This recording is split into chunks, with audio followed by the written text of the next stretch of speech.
이 시간에 스킵 출애굽기 제 11장 살펴보도록 하겠습니다. 끝까지 좋다라는 제목으로 우리 출애굽기 11장을 살펴봅니다. 끝까지 좋다. 그 야곱의 가족 70여 명이 애굽으로 이주한 지 430년이 지나게 됩니다. 그동안 국무총리였던 요셉 덕분에 안정적인 생활을 영위하면서 큰 민족을 이룰 정도로 번성하게 됩니다. 하지만 요셉을 알지 못하는 왕조가 이제 들어서면서 자유한 히브리 민족은 노예로 전락하게 되죠. 그래서 하나님은 이스라엘 민족의 시조 아브라함과 이삭과 또 야곱에게 약속하신 것이 있었습니다. 그 첫째가 뭐냐면 너로 복의 근원이 되게 하겠다. 그 둘째가 뭐냐면 또 큰 민족을 이루게 하겠다. 또 그 셋째가 무엇이냐면 이 가나안을 너에게 기업으로 주겠다라고 약속하셨습니다. 그래서 하나님은 이스라엘을 가나안으로 돌아가게 하시기 위해서 이제 모세를 지도자로 세우시죠. 그리고 애굽의 왕 바로에게 보내어서 이스라엘을 보내줄 것을 요구합니다.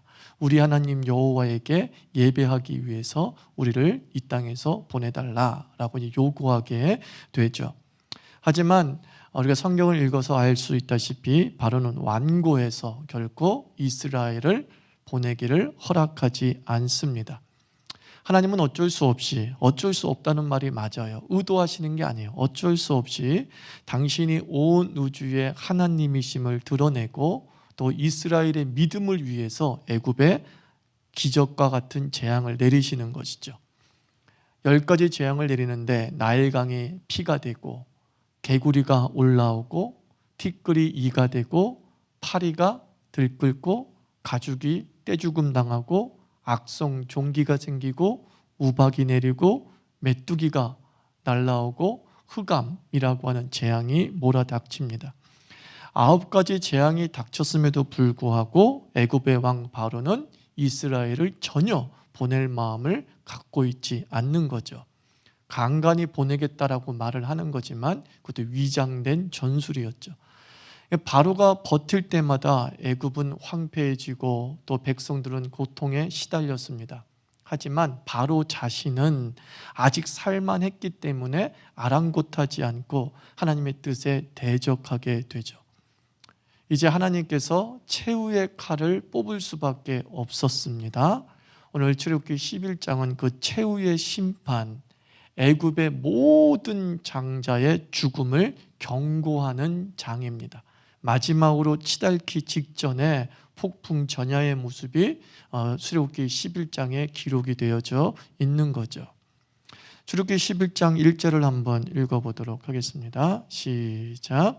여호와께서 모세에게 이르시기를 내가 이제 한 가지 재앙을 바로와 애굽에 내린 후에야 그가 너희를 여기서 내보내리라. 그가 너희를 내보낼 때에는 여기서 반드시 다 쫓아내리니 라고 말씀하고 있습니다. 저는 이 1절에서 즐거워하시는 하나님 아니면 안타까워하시는 하나님, 어떤 하나님을 읽어야 되는가라고 생각해 보게 됩니다. 재앙을 내리시면서 애굽 사람들이 힘들고 어렵고 가축들이 떼죽음을 당하는 모습을 보면서 하나님께서 즐기고 계셨을까? 이것 봐라, 내가 이렇게 온 우주의 하나님이야 라고 하는 자기 만족에 빠져 있었을 것인가? 라고 생각할 때에 저는 아니다 라고 생각을 합니다. 하나님께서는 이 9가지 재앙까지 오기까지 즐거워하신 하나님이 아니라 사실은 안타까워하시는 하나님이죠. 그 1절 이 부분에 이런 말씀이 있지 않습니까?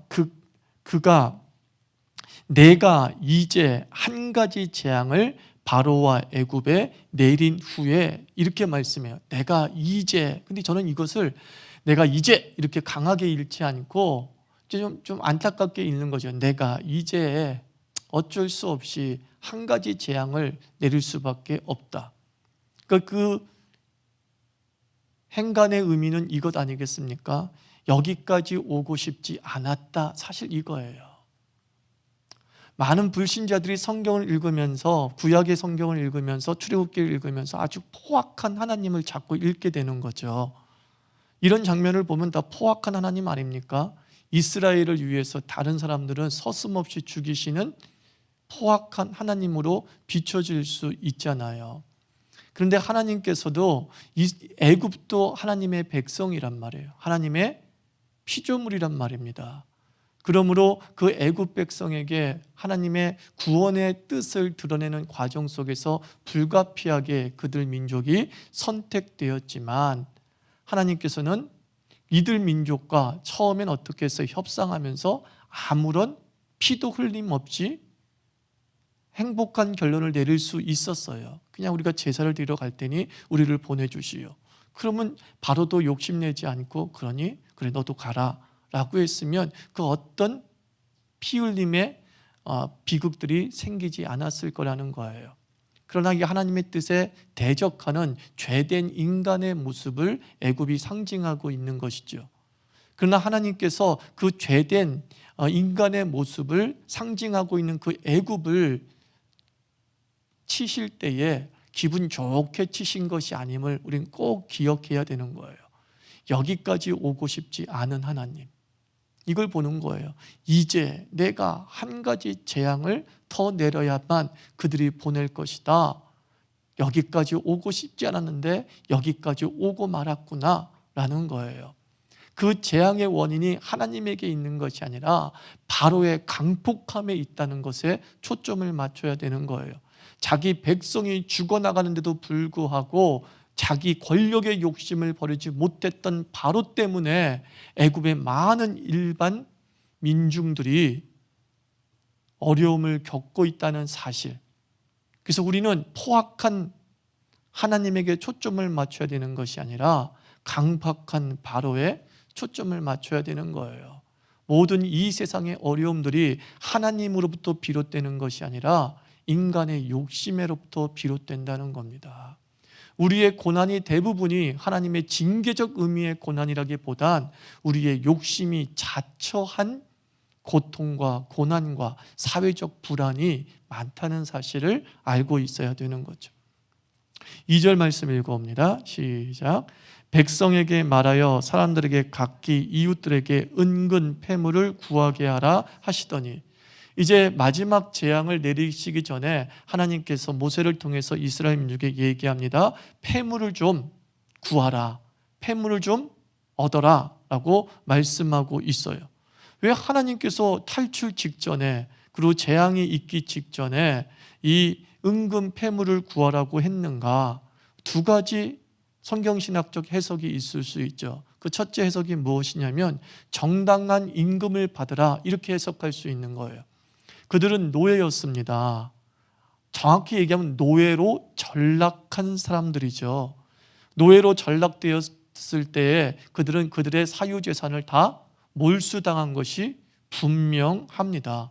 억울하게 다 빼앗겼을 것이 분명합니다. 그리고 노예 기간이 100년이었는지 200년이었는지 정확하게는 알 수는 없지만 최소한 100년 동안에 그들은 정당한 임금을 받지 못했던 것이 사실이죠. 그러니까 결국 이거예요. 하나님께서 이 이스라엘 민족이 수고하고 억울하게 착취당한 그 모든 것을 어떻게 하는 거예요? 회복시키시는 거예요. 되돌려 주시는 거예요. 하나님께서 우리 하나님의 사람들 한 사람 한 사람이 이 땅에서 당한 억울함들이 있습니다. 근데 하나님은 그 억울한 구조를 그대로 내버려 두시지 않는다는 거예요. 자기 백성이 다시 이 땅에서 수고하고 애쓴 대가를 받아 누릴 수 있는 구조를 만들어 내시는 것이죠. 정당한 임금이다, 너희는 받아라, 그런 뜻이고, 성경신학적 둘째 해석은 이거예요. 고대 전쟁 문화를 통한 유추인데 한마디로 지금 이것은 전리품을 얘기하고 있다라고 하는 분들도, 랑게라고 하는 신학자는 그렇게 얘기하고 있어요. 지금 이것은 분명히 전쟁이죠. 어떤 전쟁이랬어요? 신들의 전쟁이다라고 말씀을 드렸죠. 하나님과 그리고 애굽의 거짓 신과의 전쟁이었단 말이에요. 그 재앙 하나하나 속에 그 애굽의 신들에 대한 철퇴를 가하는 하나님의 승리가 있죠. 그러니까 결국은 장자의 죽음을 통하여서 하나님께서 최종 승리를 하시는 거죠. 고대 전쟁 문화에서는 승리한 국가가 모든 것을 취한단 말입니다. 그 국가의 모든 보화를 다 취해요. 그것을 뭐라고 그래요? 전리품이라고 얘기하잖아요. 그러니까 지금 이것은 무엇이냐면 전리품을 취하게 하는 상징적인 행위예요. 이 전쟁에서 뭐 했다? 승리했다. 이걸 얘기하는 거예요. 너희들이 애굽 사람들에게 폐물을 요구하는 것은 너희들이 이 전쟁에서 뭐 했다? 승리했다 라는 것을 시각적으로 보여주는 행위일 수 있는 거죠. 그러나 하나님께서는 이스라엘 민족이 그 폐물을, 즉 전리품을 얻거나 또는 정당한 임금 또는 자신의 사유재산의 회복을 하는 과정에서 폭력적 승리 또는 강탈이 아니었다는 거예요. 3절에서 그 폐물을 취하는 과정을 설명하고 있죠. 3절을 한번 읽어봅니다. 시작. 여호와께서 그 백성으로 애굽 사람의 은혜를 받게 하셨고, 여기까지. 여호와께서 그 백성으로 애굽 사람의 은혜를 받게 하셨다라고 말하고 있어요.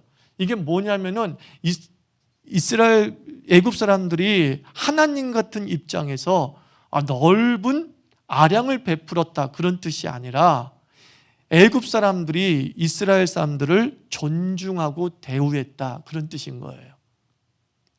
9가지 재앙을 겪으면서 노예였던 히브리 사람들이 승전 국가의 시민이 된 겁니다. 우리도 4대주의적 사고방식을 갖고 있을 때 뭐 옛날에 중국이나 미국 사람 그러면 어떻게 했어요? 되게 멋지게 보고 높게 보고 우리보다 괜찮은 사람으로 보잖아요. 반면에 동남아 사람은 어떻게 돼요? 굉장히 하대한단 말이에요. 왜? 우리보다 경제력도 낮고 여러 가지 문화 수준도 낮다라고 생각하고 있기 때문이죠. 지금 애굽 사람들이 이스라엘 민족의 은혜를 베풀었다, 존중했다, 대우했다라고 하는 건 뭐냐면 바로 애굽 사람들과 이스라엘 사람의 어떤 신분적 차이가 발생한 거예요. 역전 현상이 벌어졌다라고 생각하면 됩니다. 그래서 이들이 기꺼이 승리 국가에게 자원하는 심정으로 당신 괜찮은 사람이에요. 당신들 고생했어. 우리가 좀 잘못했습니다. 당신을 노예로 만든 것에 대해서 우리가 정말 잘못했습니다. 요셉이 우리를 기근에서 구해주는 위대한 지도자였는데 그 지도자의 친족들을 우리가 무시한 것, 우리가 잘못한 것입니다 라고 하면서 그들이 자발적으로 은금을 주었다라는 거예요. 하나님께서 우리의 백성들을, 당신의 백성들을 회복시키고 당신의 백성들을 부자로 만드실 때에 그 부의 증식 방법은 언제나 합법적이다. 기억하십시오. 하나님의 복은 절대로 불법으로 오지 않습니다. 자신의 삶은 개판으로 살았는데 돈은 벌었어. 절대로 그것은 하나님의 복이 아닙니다. 오늘 얘기하고 있는 거예요. 그냥 뺏어가도 되는데 니네 칼 들고 가가지고 다 뺏어와. 찍소리도 못할 거야 라고 해도 되는데 하나님은 어때요? 합법적이게 만들어요. 어떤 누구도 이의를 제기하지 못하는 과정으로 사유재산을 회복시키시고 환원시키시고 그리고 그 부를 증식시키고 있다는 거예요. 그리고 오늘 이 말씀은 사실 창세기 15장 14절 말씀의 성취죠. 창세기 15장 14절을 보면 그 후에 내 자손이 큰 재물을 이끌고 나오리라 이렇게 말씀하고 있어요. 그래서 에집트에서의 삶이 결코 실패한 삶이 아니다라고 하는 것을 하나님께서 말씀하는 거죠. 왜냐하면 하나님께서 야곱을 민족을 애굽으로 이끌었고 그 애굽으로 이끄신 목적은 그 고센 땅이 민족으로 성장할 수 있을 정도의 넓은 땅이었고 그리고 경제적 풍성함으로 인해서 또한 민족으로 성장하기에 있어서 안성맞춤인 자궁이 사실은 애굽 땅이었다라는 거죠. 그 애굽 땅이 실패의 땅이 아니라 그 애굽 땅이 하나님의 계획의 땅이었다라는 것이죠.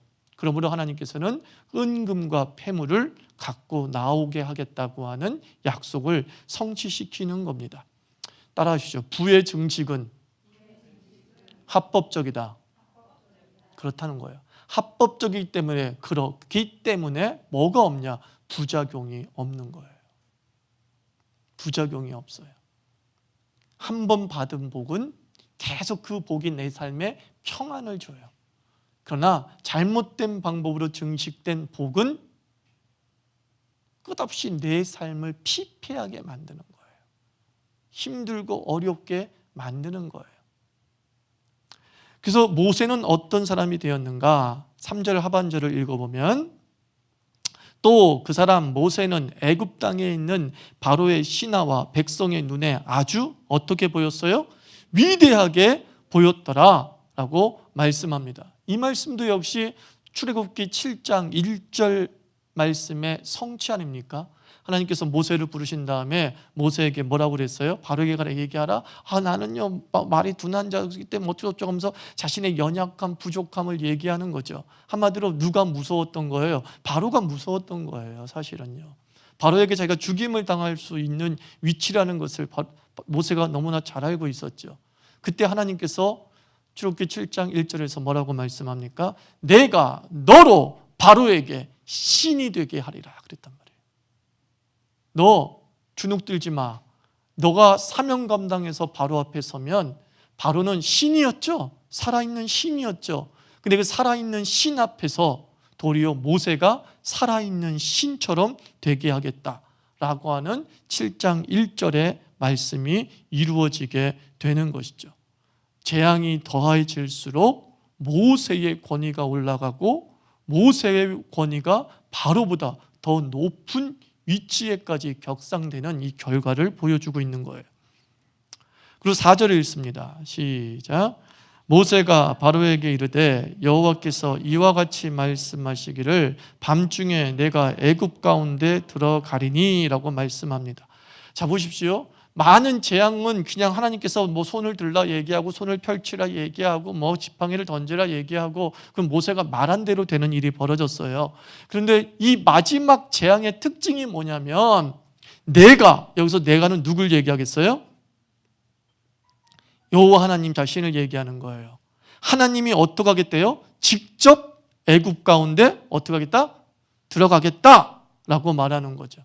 그러니까 10번째 재앙의 심각성을 지금 표현해 주고 있는 거예요. 하나님이 직접 개입하시겠다. 이게 얼마나 영광스러운 겁니까? 하나님이 나에게 오겠다. 하나님이 우리 가운데 오시겠다. 우리 크리스찬은 그 얘기를 들을 때 감격할 거예요. 하나님의 임재야. 그 하나님의 임재 앞에서 와, 너무나 영광스러워라고 사모할지도 모르잖아요. 그런데 어떤 이에겐 하나님이 직접 가겠다라고 하는 게 공포일 수 있어요. 그게 바로 바로와 그의 사람들에 해당되는 경우죠. 하나님이 그 가운데로 들어가겠다, 그 가운데 좌정하시겠다 이럴 때에 어서 오시옵소서라고 해야 될 입장인데, 애굽 사람은 깜짝 놀랄 수밖에 없는 일이 벌어지는 거죠. 그래서 지난번도 말씀드렸지만 한 가지 사건이 어떤 이에게는 기적이요, 어떤 이에게는 재앙이 된다는 사실이에요. 이 재앙과 기적이 서로 다른 성격을 가지고 있는 것이 아니라 동일한 거예요. 비가 내렸어요. 근데 어떤 이에게는 그 비가 기적이요, 어떤 이에게는 그 비가 재앙이 되는 거예요. 그 차이점은 무엇입니까? 하나님의 사람인가 아니면 하나님을 대적하는 거예요. 하나님을 사랑하는 자, 곧 그 뜻대로 부르심을 입은 자에게는 이 모든 것이 합력해서 뭘 이루어요? 다른 말로 기적을 이루는 거예요. 로마서 8장 31절. 그러나 하나님을 대적하는 자들은 그 모든 것이 합력하여 뭘 이루어요? 악을 이루는 거예요. 사건이 반복될 때마다 악순환이라고 그러죠. 사건이 반복될 때마다 선순환이라고 하죠. 똑같은 사건 앞에 우리 자유교회 교인들 한 사람 한 사람은 선순환 되기를 축원합니다. 선순환 되기 위해서 필요한 게 뭡니까? 내가 하나님의 사람이라. 하나님의 임재가 우리의 복이 되기 위해서 내가 예수 그리스도의 피로 덧입은 하나님의 사람으로 온전히 서 있을 때, 주께서 우리 가운데 들어오신다라고 할 때 그것 자체가 복이 되는 역사가 벌어지죠. 벌어지죠. 6절 말씀이 있습니다. 시작. 애굽 온 땅에 전무후무한 큰 부르짖음이 있으리라. 이제 장자의 죽음을 5절에서 말씀하잖아요. 모든 장자가 죽을 것이라고, 가축들의 장자도 죽을 것이고, 너희들이 귀중히 여기는 모든 것에 처음 난 것이 다 죽을 것이다라고 얘기하는데, 그 6절에 보면 그로 말미암아 애굽 땅에 전무후무한 큰 부르짖음이 있다라고 얘기를 합니다. 옛날 성경에는 곡성이라고 표현을 했죠. 곡성이 뭐죠? 사람이 죽을 때 우는 것을 곡성이라고 하지 않습니까? 죽을 때 죽은 자를 위해서 우는 것을 곡한다, 그런단 말입니다. 그러니까 지금 여기서 이 사람들은, 애굽 사람들이 애굽 전체에 뭐가 울려 퍼진다는 거예요? 곡성이 울려 퍼진다는 거예요. 장래로 인하여서 슬피 우는 목소리가 가득 퍼질 것이다 라고 얘기해요. 그래서 헤로도토스라고 하는 고대 역사학자, 많이 아시죠? 헤로도토스라고 하는 그리스 고대 역사학자가 애굽의 장래 문화를 이렇게 기록해 놓은 문헌이 있단 말입니다. 거기에 보면 두 손으로 가슴을 치면서 큰 소리를 내서 슬피 우는 것이 이집트인들의 장래 문화였다라고 얘기합니다. 우리나라 좀 비슷하죠, 그죠? 우리나라도 막 애곡한다 그러지 않습니까? 그래서 곡한다는 것이었습니다. 근데 참 보세요. 부르짖음이란 단어를 한번 생각해 보세요. 고통 속에서 나오는 소리거든요. 고통을 겪을 때 나오는 소리를 이제 이 단어를 부르짖음이다라고 표현한다고 한다면, 이 부르짖음은 얼마 전까지 누구 처지였냐면 이스라엘의 처지였잖아요. 출애굽기 2장 23절 같은 데 읽어보면 이스라엘 민족이 그 고통으로 인하여 하나님께, 여호와 하나님께 부르짖었더니, 막 울부짖었더니 라고 얘기를 하고, 또 바로가 너무 또 고되게 일을 맡기니까 또 그로 인하여서 하나님께 부르짖었더니 라고 기록이 되어져 있잖아요. 자, 뭐가 뒤집혔어요? 전세가 뒤집혔어요. 자, 아까쯤에도 전세가 뒤집혔죠. 모세가 위대해지는 신분의 전세, 역전 현상이 벌어졌는데, 또 여긴 뭐예요? 상황의 역전이 벌어졌어요. 상황의 반전이 벌어졌어요. 울게 한 사람이 울고, 울었던 사람이 웃는 일이 벌어졌어요. 여기서 우리나라 속담이 생각나죠. 남의 눈에 눈물 내면 제 눈에는 피눈물 난다. 악은 반드시 심판으로 다가온다는 거예요. 누구를 억울하게 했으면 그거 가만히 있지 않아요. 아유, 하나님 그렇지 않던데요. 짧게 살아서 그래요. 길게 살아보니까 이 말이 딱 맞아요. 악인은 그렇지 않으며 악인은 형통하지 않다. 10년 살았을 땐 그 말이 안 맞는 줄 알았어요. 저도 전도사 시절 30대 또 목사 초임 40 전까지는 정말 하나님이 없는 것처럼 느껴졌어요. 어떻게 저렇게 저런 사람이 잘 되고 저런 사람들이 복 받았다고 얘기하고 다니까 그랬거든요.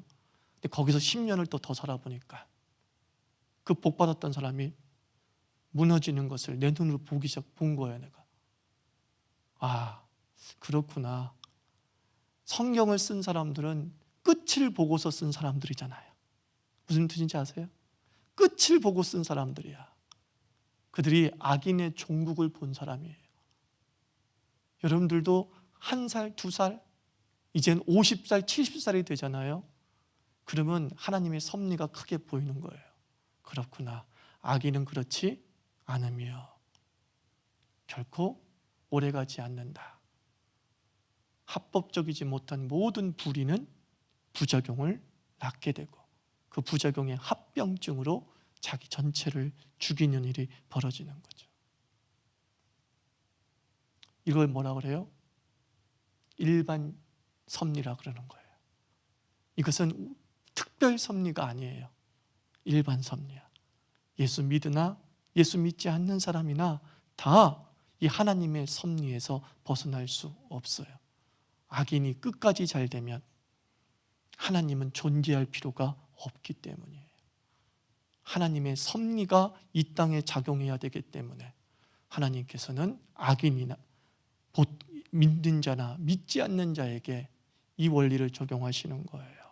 남의 눈에 눈물 내면 제 눈에는 피눈물 나게 하시는 거예요.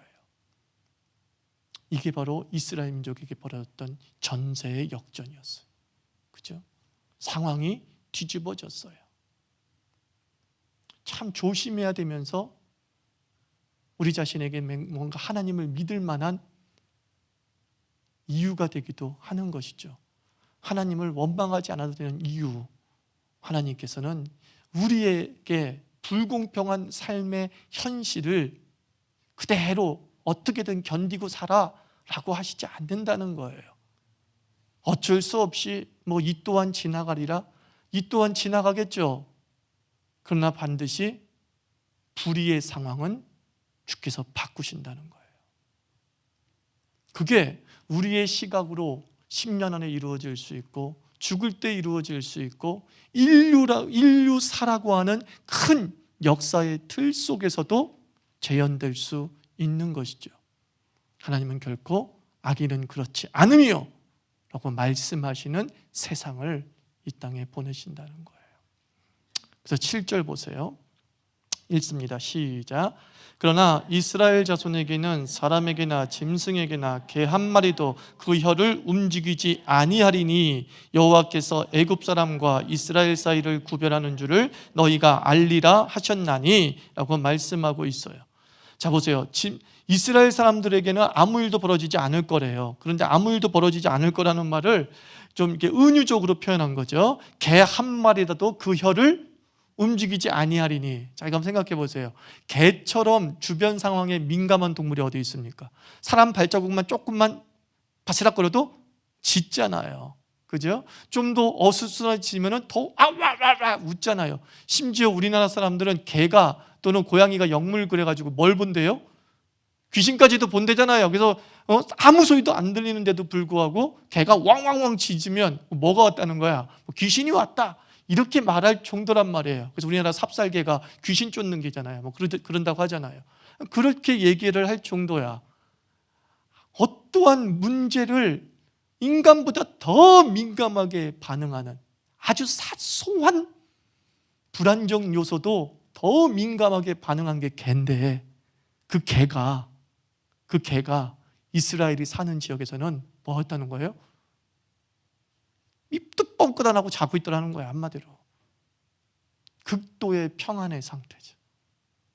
극도의 평안의 상태. 여러분 그 샬롬이란 단어, 그 샬롬이란 단어를 이렇게 표현하는 그림이 있어요. 그게 뭐냐면 하나의 그림은 호수가 있어요. 그리고 짠짠해 어떠한 파문도 일지 않아. 어떤 사람은 그것을 샬롬이라고 표현을 해요. 어떤 사람은 그림을 그렸는데 그 그림은 뭐였냐면 폭풍과 막 몰아치는 절벽이에요. 절벽에 둥지가 하나 있는데 그 둥지에 독수리 어미가 쫙 날개를 펴가지고 새끼를 쫙 보호하고 있어요. 어느 게 샬롬이에요? 예, 후자가 샬롬이에요.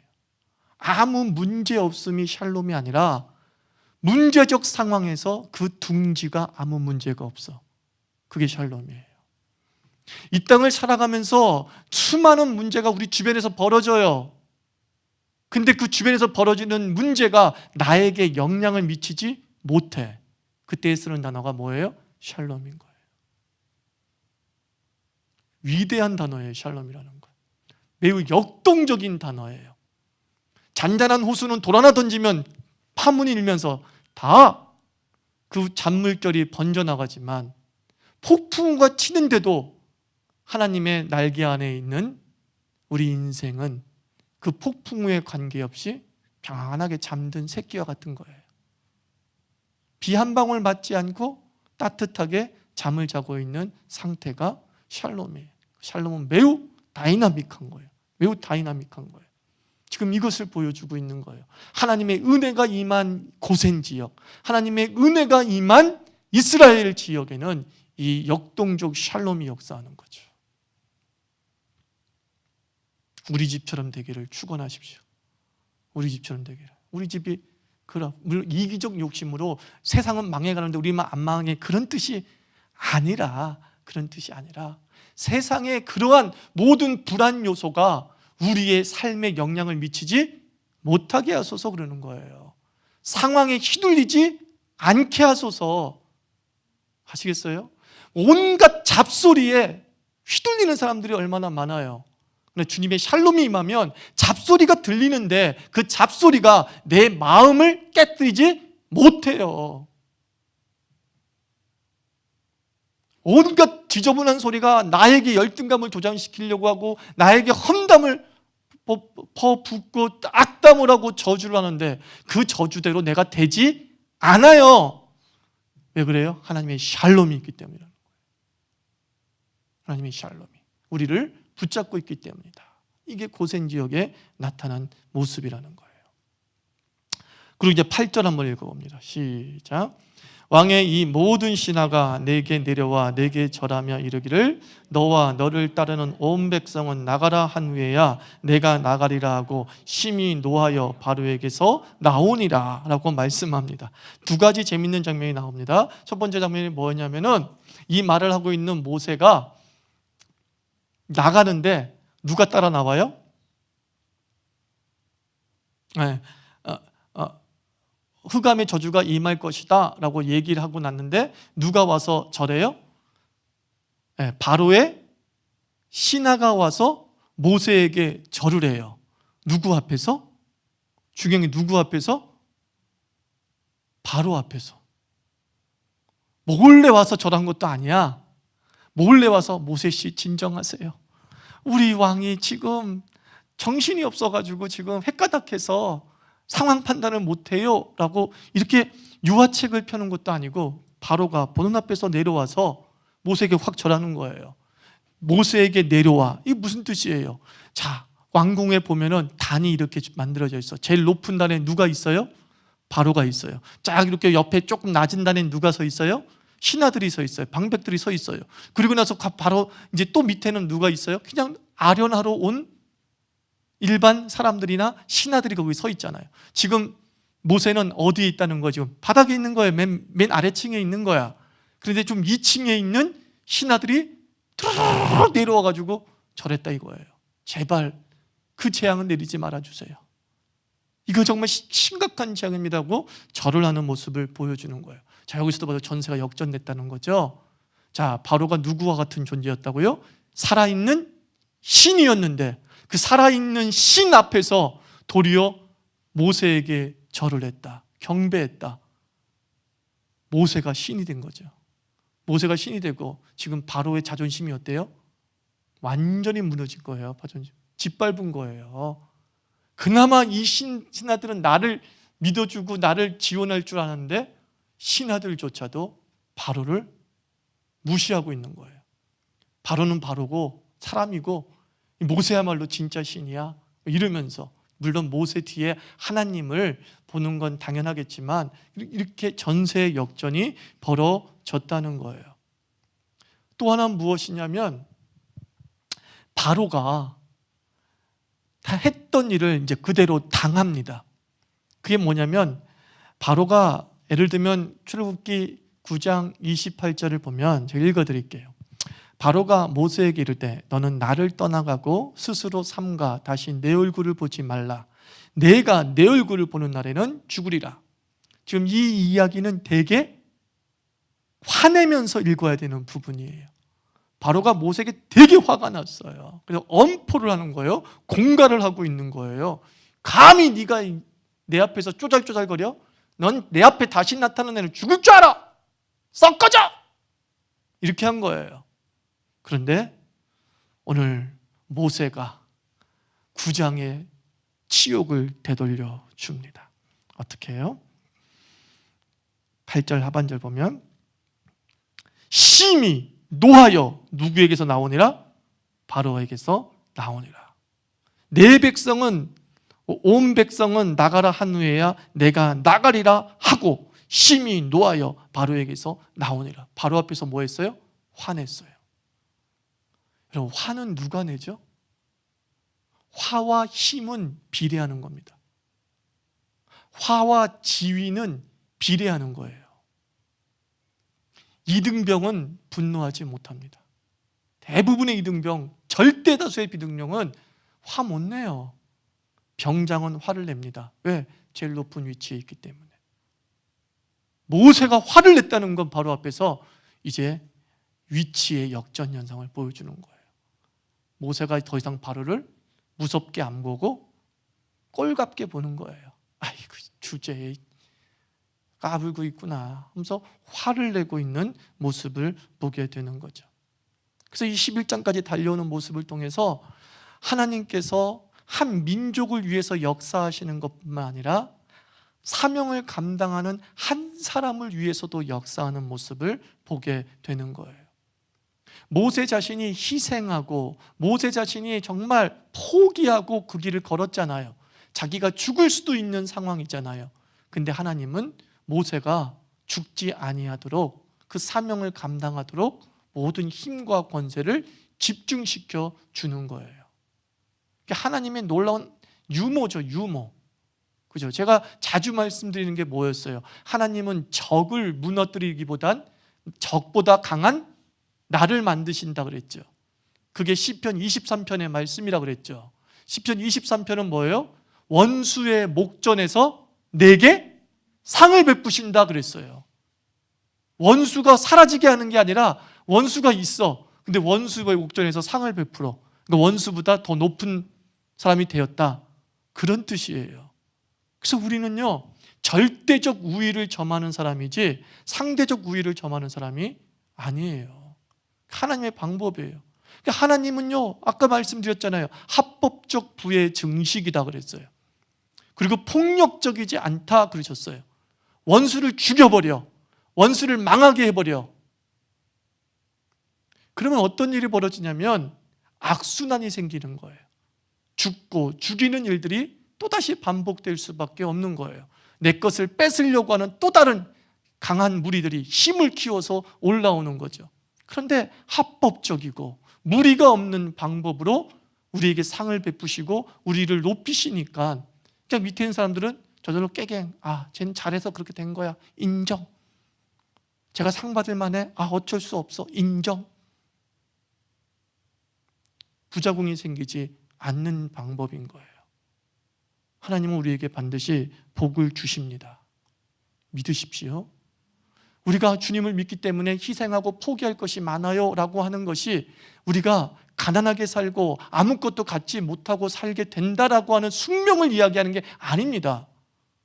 우리가 희생하고 포기하고 법을 지키려고 하고 정의롭게 살아가려고 하는 것은 세상에서 되게 바보처럼 보이는 일이지만 합법적인 거거든요.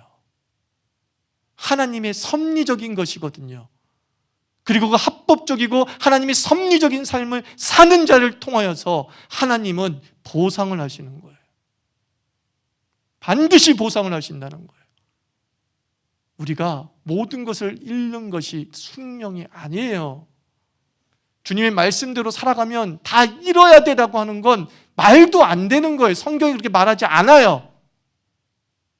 하나님 우리에게 뭔가를 주시는 거예요. 어떻게 주신다고요? 합법적으로. 합법적이란 말은 하나님의 섭리의 방법이에요. 하나님의 뜻의 방법으로 주시고 그것을 따라 살아가는 자들에게 그 어떤 부작용도 생기지 아니하게 하시는 거죠. 시편 1편 보십시오. 악인은 그렇지 않으며 악인은 바람에 나는 겨와 같고 악인은 심판을 견디지 못하고 악인의 길은 망한다 그랬어요. 그러나 하나님을 순종하고 그 율법을 주야로 묵상하며 그 말씀대로 살아가려고 하는, 즉 합법적으로 살아가려고 하는 자에게는 어떻게 하신다 그랬어요? 시절을 쫓아 과실을 맺으며 그 잎사귀가 푸르며 그 만사가 어떻게 하겠다? 형통하게 하겠다. 하나님 말씀하신 거예요. 너 빌어먹게 살겠다. 이게 하나님의 뜻이 아니란 말이에요. 주님의 뜻대로 살아감으로 인해서 너희는 가난할 수밖에 없어. 하나님의 뜻이 아니라는 거예요. 하나님은 얘기합니다. 악인은 그렇지 않지만 의인은 형통하리로다 하고 말씀해 준단 말이에요. 그래서 오늘 이 출애굽기 11장의 말씀은 이거예요. 결국 크리스찬의 삶은 시편 1편 말씀과 연결해서 생각하면 끝이 좋다, 그렇지 않아요. 끝이 좋다는 반 50점짜리예요. 우리는 끝이 좋다? 시작은 개판인데, 시작은 미약했으나 내 나중은 창대하리라 50점짜리예요. 여러분들이 10살 때 예수를 믿어서 10살로 출발했으면 죽을 때까지 어떻게 우리 인생은 표현되는 줄 아십니까? 끝까지 좋다예요. 믿습니까? 끝이 좋은 게 아니에요. 50점짜리예요. 언젠가 좋아지겠지? 하나님이 뜻하시는 바가 아니에요. 하나님은 당신의 백성을 선택하시고 선택된 그 순간부터 마지막까지 어떻다고요? 끝까지 좋다예요. 난 이게 우리 자유교회 복되기를 원합니다. 우리는 끝까지 좋은 거예요. 끝만 좋은 게 아니에요. 끝이 좋게 끝나는 것은 몇 점짜리라고요? 50점짜리야. 하나님의 뜻의 해석은. 하나님의 해석은 선택된 그 순간이 출발이라면, 주의 말씀을 순종한 것이 출발이라면 그 출발한 시점부터 어떻게 좋다? 끝까지 좋다. 이게 모세의 사명 감당과 이스라엘을 탈출하시기까지의 하나님의 역사 속에 담겨진 핵심적 교훈이고 복이에요. 자, 우선 인사합시다. 끝까지 좋아요. 그렇죠. 끝까지 좋아요. 우리 끝까지 좋아요. 같이 기도합시다.